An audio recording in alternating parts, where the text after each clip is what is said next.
ময়মনসিংহের ত্রিশালে জাতীয়তাবাদী মুক্তিযুদ্ধের প্রজন্ম দলের ২৮তম প্রতিষ্ঠা বার্ষিকী উপলক্ষে বর্ণাঢ্য র্যালি ও আলোচনা সভা অনুষ্ঠিত হয়েছে।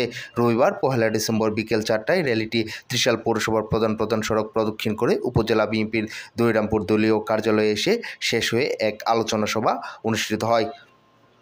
ত্রিশাল উপজেলা জাতীয়তাবাদী মুক্তিযুদ্ধের প্রজন্ম দলের সভাপতি মোহাম্মদ রাশিদুল ইসলাম রাশেদের সভাপতিত্বে ও সাধারণ সম্পাদক আহসান হাবিব কাঞ্চনের সঞ্চালনায় আলোচনা সভায় প্রধান অতিথি হিসেবে বক্তব্য দেন উপজেলা বিএনপির আহ্বায়ক এনামুল হক ভূঁইয়া। ত্রিশাল উপজেলা জাতীয়তাবাদী মুক্তিযুদ্ধের প্রজন্ম দলের প্রতিষ্ঠা বার্ষিকী উপলক্ষে আলোচনা সভায় বিশেষ অতিথি হিসেবে বক্তব্য দেন উপজেলা বিএনপির সিনিয়র যুগ্ম আহ্বায়ক মোহাম্মদ আতাউর রহমান শামী, মঞ্জুরুল ওয়াহেদ নিক্সন, উপজেলা বিএনপির যুগ্ম আহ্বায়ক আনিসুজ্জামান মির্জা, আব্দুল আওয়াল ফরাজি, জিয়াউল হাসান জামিল, আব্দুল মতিন ও মুক্তিযুদ্ধ প্রজন্ম দলের হাজার হাজার নেতাকর্মীরা।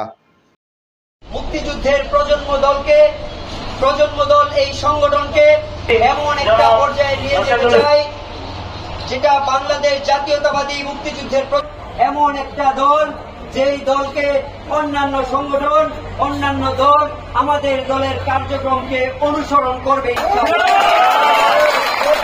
আপনারা যদি সাথে থাকেন, আপনারা যদি আমাকে সহায়তা করেন, ইনশাল্লাহ অবশ্যই ত্রিশালের প্রত্যেকটা ইউনিয়ন এবং ওয়ার্ডে আমাদের সময় আমি কথা বলতে চাই না, সর্বশেষ কথা এটাই, আজকের আয়োজনটা বড় ছিল।